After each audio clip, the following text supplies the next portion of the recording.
Well, I figured it was time that I looked at some more 1/64 scale die cast, and because of that, by popular vote, today we're going to be looking at this 2021 Dodge Challenger SRT Superstock by Auto World, which I know I've had this sitting in the workshop for a while now.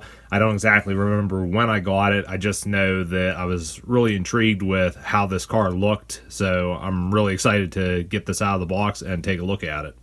Bringing up the box here, you can see how the car is presented. I believe this is sold under the Modern Muscle series, but you can see we got die-cast metal body and chassis, rubber tires, opening hood. It says special edition, true 1/64 scale. Gives you some premium facts here. I don't think I really need to point all this out. But you can see this is painted pitch black. You can see how the car is presented in the packaging. Again, I'm quite intrigued by that. Going around to the back of the box, pretty much the standard that you have with Auto World replicas. Again, I'm not going to point all this out. If you want to read anything, you can pause the video and do so. I'm noticing this has a date of 2024 on it, especially right here. So I'm going to say I probably got this back in 2025. Most likely got it from Walmart. But really, with all that said, I'm going to go ahead and get this out of the box now, and we'll take a look at it. Alright, so here is the car out of the package, and I noticed with the black paint, this car is like pretty much blacked out to the point where, nothing really pops out at you, but I kind of like that look because it's so different compared to some of the other stuff I have. But there is detail on this, even if it's a little difficult to see. Starting at the front here, we do have grille details, there's headlights there, you also got the turn signals from the looks of it. But on the side of the car here, we do have rubber tires on black rims. And I think some would probably say, oh, these should be chrome so they stand out more. But I do like how they sort of blend into the rest of the car. Again, it's a look that, I just don't have. I don't see with a lot of the stuff that I have. So, this one's quite different. But you can see we got a little emblem there. And we also got the gas cap on the back. We do have taillight details on here. We can also read the word Dodge there. And we got a license plate, which I believe that says Pitchin. Maybe that means something. If anyone knows, let me know down in the comments. But, there's not a whole lot that jumps out at you with this car, again, because of the paint job on it. But I did notice that we've got more of a flat black on the hood, the roof, and the trunk, as opposed to the gloss black of the body. And, it's a nice little bit of contrast, gives the eye something to look at. So, in all, I quite like the way that's done. Going on the interior of the car, you can see we do have seats, and of course these are more of like a sort of a, I want to say tannish brown, but it's another something that gives the eye something to look at. And you can see with the interior, we do have the typical detail that you have with Auto World replicas. There's seats, shifter in there, a little bit of dash detail, the steering wheel. So overall, not a bad looking car. And of course, we've got, I believe the glass on this is also tinted, which I quite like that as well. Just, it's more of like a car that's almost been blacked out.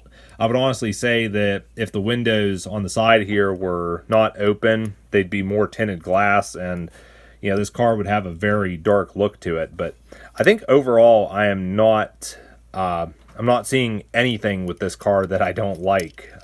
Just like I said, it's so different. And I'm going to see if I can pop the hood on this, but these Auto World replicas, sometimes you can't get the hoods open. I might have to just cut the camera to open this real quick. So I did manage to get the hood open. You might notice on this corner here, looks like the paint's chipped, and I'm thinking that it's a possibility that corner was stuck, why it didn't want to open. I've seen this on a few Auto World replicas where I don't think the paint on the hoods was completely cured when they assembled these. But with the hood open, though, you can see we got some really nice engine detail in there. I believe this is a Hemi engine. Someone can correct me if I'm wrong. But you can see we've got some details in the engine area which have been painted. Really nice to see that. And, I've said it before with these Auto World replicas, is I like the fact that they have the opening hood and you can look in and see the engine detail. And needless to say, this one here does not disappoint. Those of you who are regular viewers will know that I like to do comparisons of these replicas next to others I have in my collection. But unfortunately, I don't believe I've got any other Challengers, and if I do, I've just got so much stuff scattered around and packed away in the workshop that I'm not able to find anything at this time. But what I've decided to do instead is a little show and tell, and I'll go ahead and drive this in for you all now. This is a custom car hauler that I built a number of years ago, and I've set this up to be sort of like a Dodge Chrysler theme. You can see I got the Challenger up top here, then I've got a Viper and an older Charger at the back, and of course I've got this modified Dodge Ram Tandem as the power unit. And you know, this is something that I was really happy with how it turned out, at least at the time.